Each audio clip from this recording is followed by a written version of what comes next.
The Meraxi ships filled the view screens across Earth's United Defense Council chamber. Their vessels were massive, angular constructions that looked like floating mountains of metal. Admiral Park watched with a tight expression as the communication request flashed.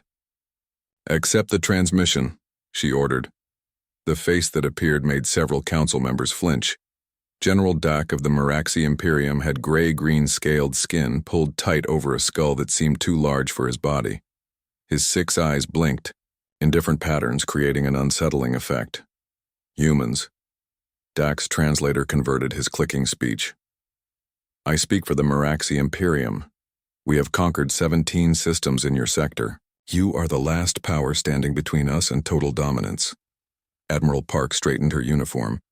"We are aware of your expansions, General. If this is a demand for surrender, we must decline." Dak made a sound that might have been laughter. "No demands yet. I am curious about your species. You send machines to fight. You hide behind walls of technology. Your ships fire from safe distances. Tell me, do humans possess any courage at all?" The council chamber grew tense. General Gill stood up, his face red with anger. "Our defensive strategies have kept our people safe through 3 interstellar conflicts. We call that wisdom, not cowardice." "We call it fear," Dak replied. "True warriors face their enemies. They do not hide." Admiral Park leaned forward. "Different species, different values, General. Was there a purpose to this communication beyond insults?" "Indeed." Dak's multiple eyes focused intensely. "The Meraxi offer a way to settle our conflict according to ancient tradition. We propose a contest of champions on the neutral moon of Tertius. Your warriors against mine. The victor decides the fate of this sector." "And if we refuse this?" "Contest?" Admiral Park asked carefully. Dak's mouth stretched into what might have been a smile. "Then we attack with our full armada. Our scans show we outnumber your defensive fleet 3-1. We would prefer to test your worth before destroying you, but the choice is yours." The transmission ended abruptly. The council erupted in debate. "It's clearly a trap," General Gill said. "The Meraxi are physically superior to humans in almost every way, stronger, faster, more resistant to damage. But our intelligence suggests they're telling the truth about their fleet size," Defense Minister Tay added. "We need at least 3 weeks to recall our outer system ships. If we refuse, millions could die in the initial assault." Admiral Park rubbed her temples. "What exactly is this contest of champions?" Intelligence Director Joe consulted her datapad. "According to our files, it's a Meraxi tradition. Combat between selected warriors in a controlled environment. The Meraxi value physical prowess above all else. They believe the strongest deserve to rule. So they want us to send soldiers to fight theirs hand-to-hand? When they're twice our size and 3 times our strength?" General Gill laughed bitterly. "It's suicide." A quiet voice spoke from the back of the room. "I volunteer." All heads turned to see Colonel Hana standing at attention. She was not tall, but something in her posture commanded attention. Her short gray hair framed a face marked by subtle scars, and eyes that had seen too much. "Colonel," Admiral Park acknowledged, "you understand what you're volunteering for?" "I do, Admiral. I believe I can win." General Gill scoffed. "With all due respect, Colonel, this isn't a matter of courage. The Meraxi will send their elite warriors, probably dozens of them." "I understand the odds, General." Hana stepped forward. "I've studied the Meraxi extensively. They value strength, but they define it narrowly. That's their weakness." Defense Minister Tay looked doubtful. "You're suggesting we send you alone? Against however many champions they bring?" "One is enough," Hana replied simply. Admiral Park studied the colonel carefully. "Your service record is exceptional, Colonel, but this goes beyond anything we've asked of our soldiers before." "If I fail, you gain the time needed to consolidate our fleet," Hana said. "If I succeed, we avoid war entirely. Either way, humanity benefits." The council fell silent, weighing the proposal. "The Meraxi expect us to either refuse or send a full battle group," Intelligence Director Joe noted. "Sending one soldier would confuse them. possibly anger them. Good, Hana said with the hint of a smile. Confusion and anger lead to mistakes. Admiral Park finally nodded. We'll inform General Dak that Earth accepts his challenge and that Colonel Hana will represent humanity. As the council began planning, Colonel Hana stood silently, already mentally preparing for what was to come. The Meraxi had called humans cowards. They were about to learn how dangerous that mistake could be.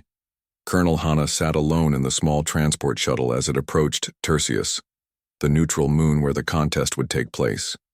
Through the viewport, she could see the massive Meraxi command ship already in orbit. It was at least 10 times the size of her transport. Colonel, we're 30 minutes from landing, the pilot called back. Command wanted me to check if you've changed your mind about bringing additional equipment. Hana shook her head. Just what we agreed on. Standard field armor, my pack, and the rifle with limited ammunition.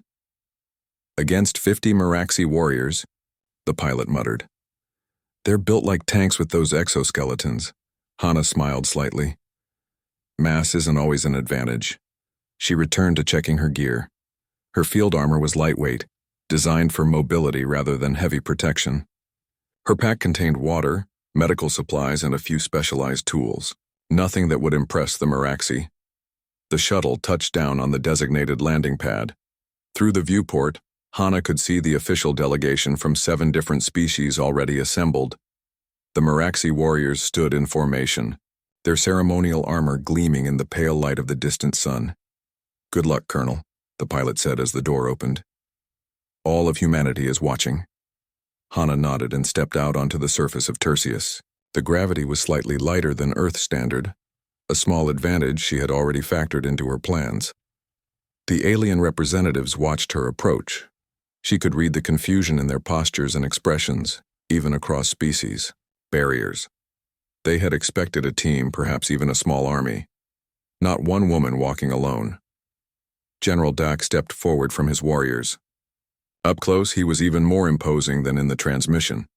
He stood nearly 3 meters tall, his armored exoskeleton adding to his bulk. This is Earth's champion? He asked, looking down at Hana. One human? I am Colonel Hana of the Earth, Defense Forces, she replied calmly. I represent humanity in this contest. Dak's 6 eyes blinked in different patterns, showing his confusion. Our agreement was for a contest of champions, plural. Where are your warriors? I am sufficient, Hana said. Several of the Meraxi warriors made clicking sounds that the translator didn't catch, but Hana recognized as laughter from her studies. Is this how humans show respect for our traditions? Dak demanded. By sending a single soldier to face 50 of our finest warriors? The Voltar representative, a tall being with silvery skin, stepped forward. As the neutral observer, I must clarify, the terms of the agreement did not specify numbers. Each side may field as many or as few champions as they wish. Dak glared down at Hana. You insult us with this token resistance. No insult is intended, Hana replied. This is how we choose to approach the challenge. The Meraxi general studied her for a long moment, his multiple eyes tracking every detail of her appearance. You bring minimal weapons, no heavy armor. Do you intend to surrender immediately? I intend to compete, Hana said. Unless you're withdrawing the challenge? That provoked an immediate reaction. Several Meraxi warriors stepped forward, hands on weapons, before Dak signaled them to stop. The challenge stands, he declared. But know this, human. On Tertius, you face the finest combat specialists the Meraxi Imperium has produced. Warriors, bred and trained for battle since birth. Hana nodded. I look forward to meeting them. The Tellurian diplomat approached Hana as the Meraxi moved away to prepare. Colonel, I mean no disrespect, but do you understand what you're facing? The Meraxi have evolved from apex predators. Their natural exoskeletons can withstand impacts that would shatter human bones. I've studied their physiology extensively, Hana replied. Then you know this is, forgive me, suicide? Hana allowed herself a small smile. The Meraxi think in terms of direct confrontation, strength against strength. That's not how humans wage war. The rules of the contest were formally announced. It would last one full rotation of Tertius, approximately 30 Earth hours. Victory would be achieved through surrender of one side or incapacitation of all champions. The terrain was a complex region of canyons, caves, and rock formations covering approximately 20 square kilometers. As Hana prepared at her designated starting position, Admiral Park contacted her through a secure channel. "Colonel, are you certain about this approach?" she asked. "There's still time to call for backup." "With respect, Admiral, sending more soldiers would only give them more targets," Hana replied. "This way, I control the engagement completely. The entire council is watching the feed. The whole planet is holding its breath." Hana checked her rifle one last time. "Tell them not to worry. The Meraxi mistake our strategies for weakness. They're about to learn the difference between avoiding battle and being afraid of it." The signal flare rose into the thin atmosphere of Tertius, marking the beginning of the contest. Colonel Hana moved silently into the rocky terrain as 50 Meraxi warriors began their hunt, completely unaware that they had already become the prey. Colonel Hana moved quickly through the rocky terrain of Tertius. The pale light from the distant sun cast long shadows across the landscape. She had studied maps of this area for days before arriving. She knew every cave, every ridge, and every potential hiding spot. Behind her, she could hear the Meraxi warriors beginning their search. They moved loudly, confidently, calling to each other in their clicking language. They weren't trying to be quiet. They wanted her to hear them coming. Hana smiled to herself. Perfect. She reached a narrow canyon and climbed halfway up its wall to a small ledge. From here, she could see without being seen. She watched as General Dak divided his warriors into 5 groups of 10. "Spread out and find the human," Dak ordered. "First squad, take the northern canyon. Second squad, the caves to the east. The rest follow me through the central region.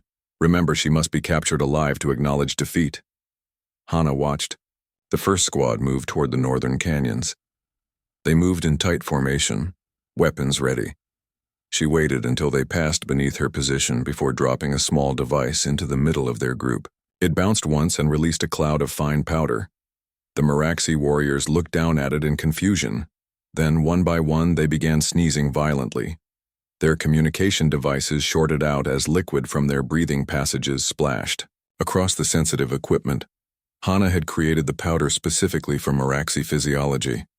It wouldn't harm them permanently, but it would disable their communications and disorient them for hours. While the first squad struggled with their sudden respiratory distress, Hana moved to her next position. She had already prepared 5 different control points throughout the terrain.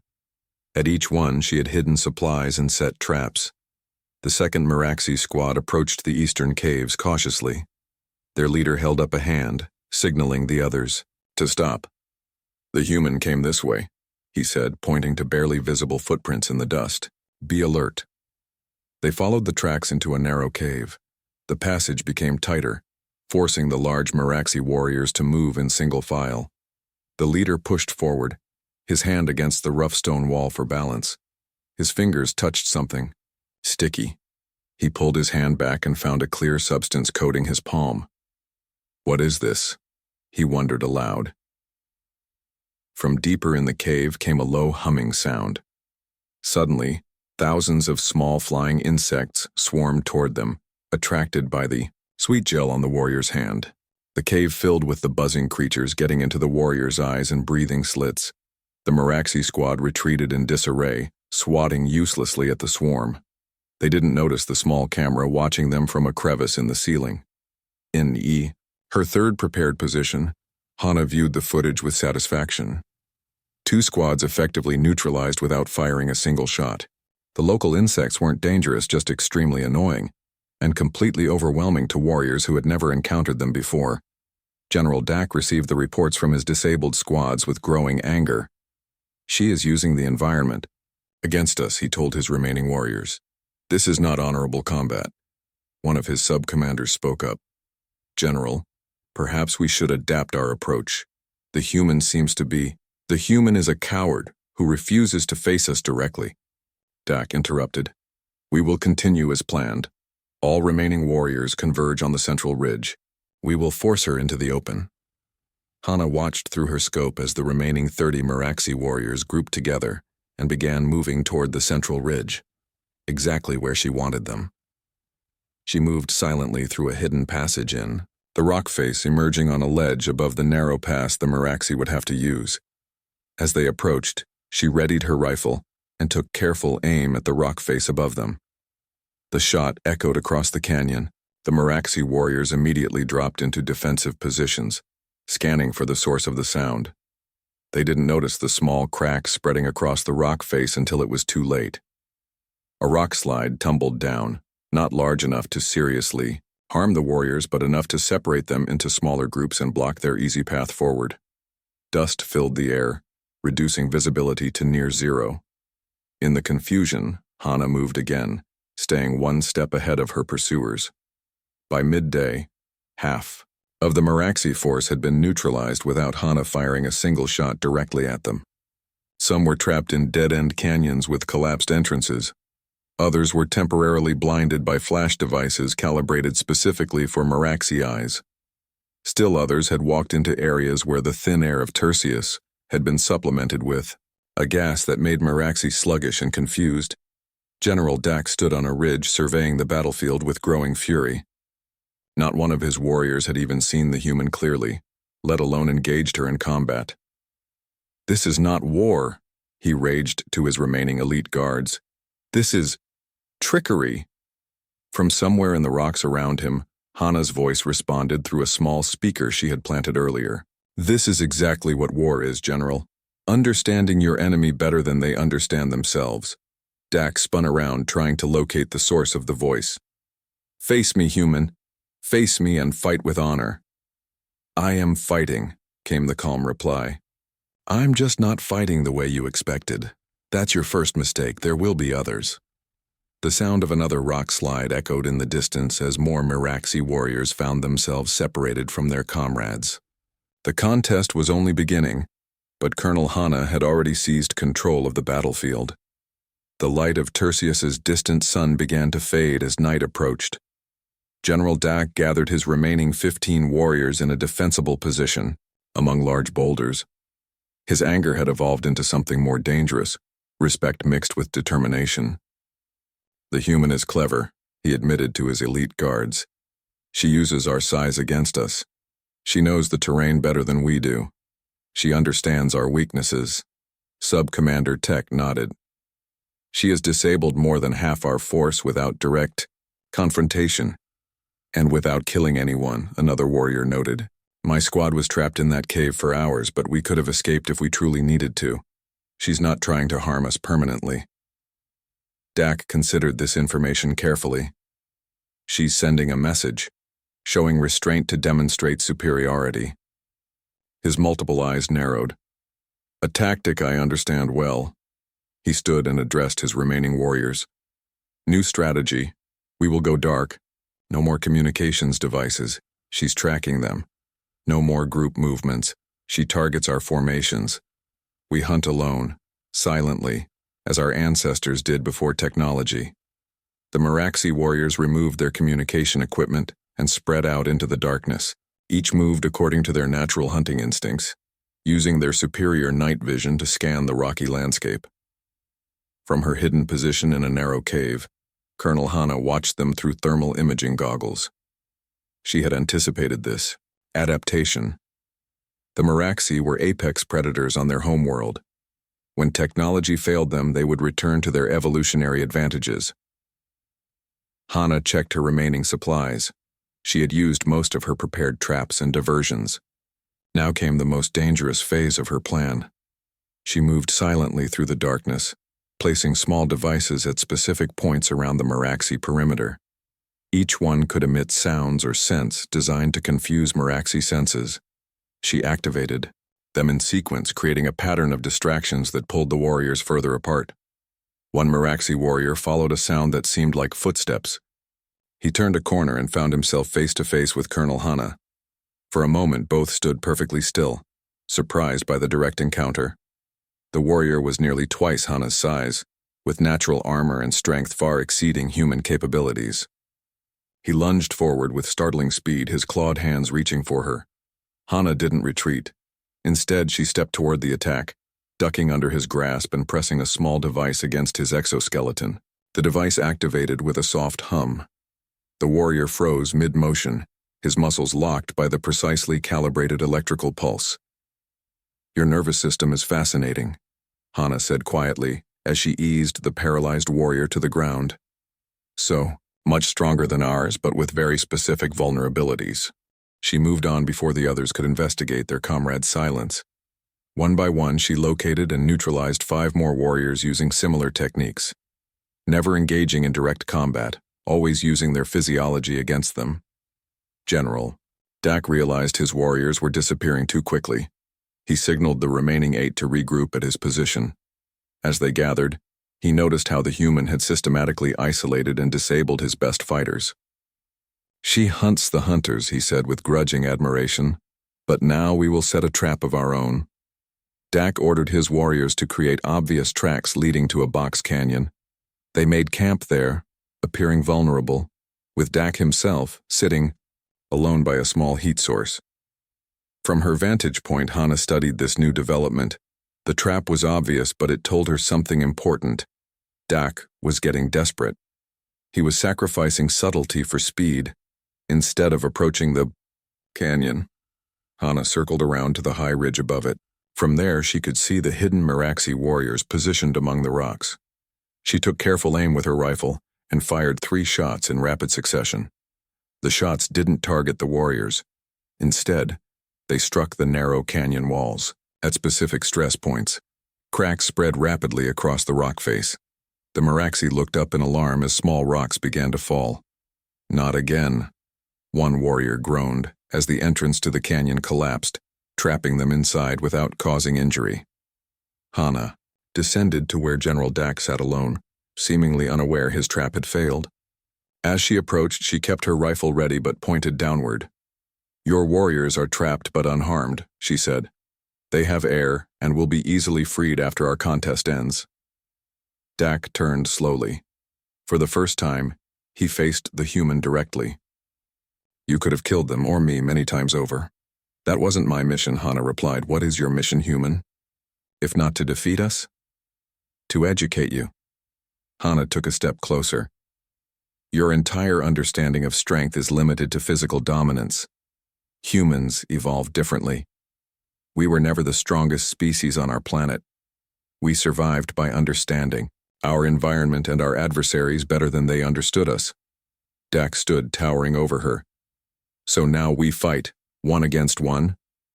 Or," Hana suggested, "we could talk about why endless conquest benefits neither of our species." For a long moment, Dak seemed to consider striking her down. Then, surprisingly, he settled back into his sitting position. "Speak then, human. You have earned that much."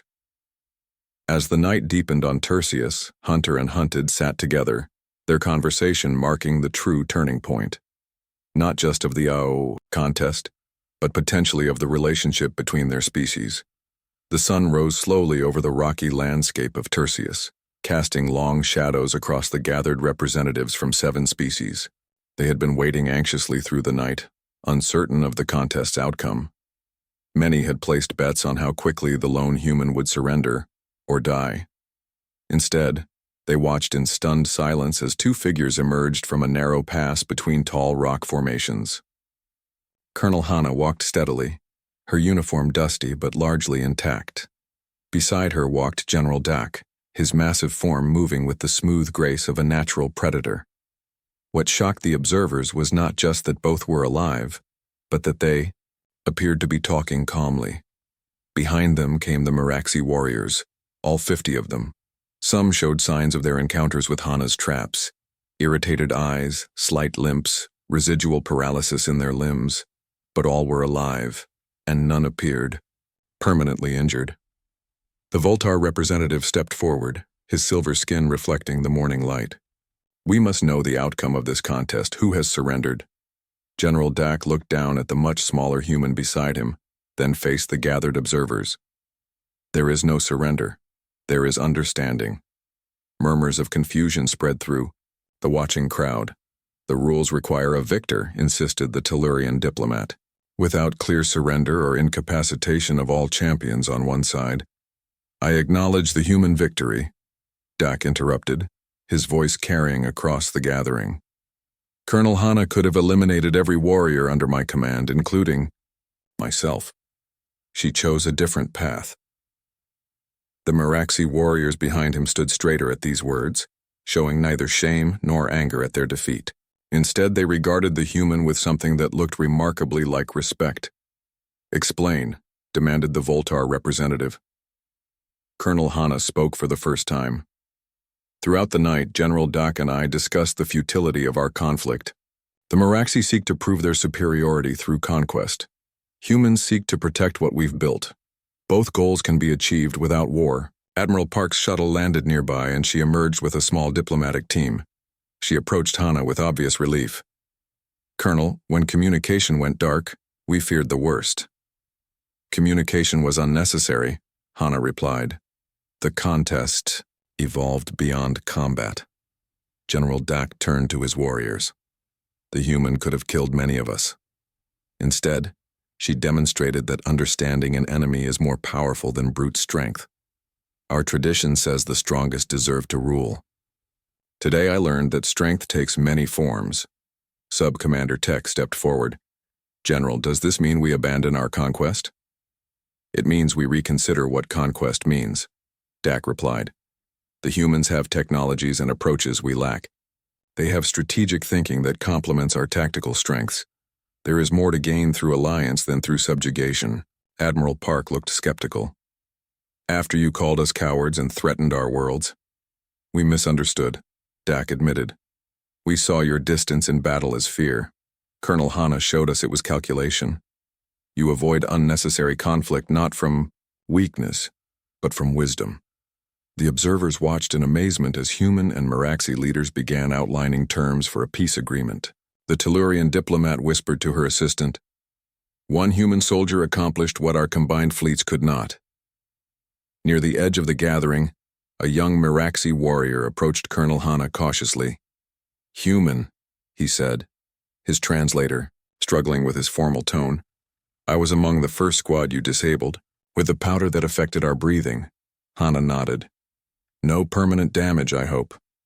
"None," the warrior confirmed. "But I must know. How did you defeat so many of us alone?" "I studied your species for years," Hana explained. "Your strengths, your weaknesses, your cultural values. I knew you expected direct combat, so I gave you something else entirely." "Is this how all humans fight?" Hana smiled slightly. "It's how we prefer not to fight at all. Understanding often makes violence unnecessary." As the formal peace negotiations began, the news spread across both fleets orbiting Tertius. On the Meraxi command ship, warriors watched the live feed with new respect for the humans they had dismissed as cowards. On Earth's defense platforms, soldiers cheered the victory achieved without a single casualty on either side. General Dak signed the preliminary peace accord with Admiral Park. As the document was registered by the 7 neutral observers, he turned to Colonel Hana. "Your people have a saying," he said, "about one soldier being enough." "It's not about numbers," Hana replied. "It's about sending exactly what's needed. Nothing more, nothing less." Dak nodded slowly. The Meraxi will remember this lesson. That true strength lies not in overwhelming force, but in precise application of the right pressure at the right time. As the sunlight strengthened across Tertius, the story of the contest was already being transmitted across the galaxy. How humans called cowards by the mighty Meraxi had responded not with rage or massive military displays, but with a single soldier who proved that understanding your enemy is the greatest victory of all. In the years that followed, the lesson of Tertius became required study at military academies across a dozen species, and Colonel Hana's simple strategy, winning without fighting, transformed galactic diplomacy forever.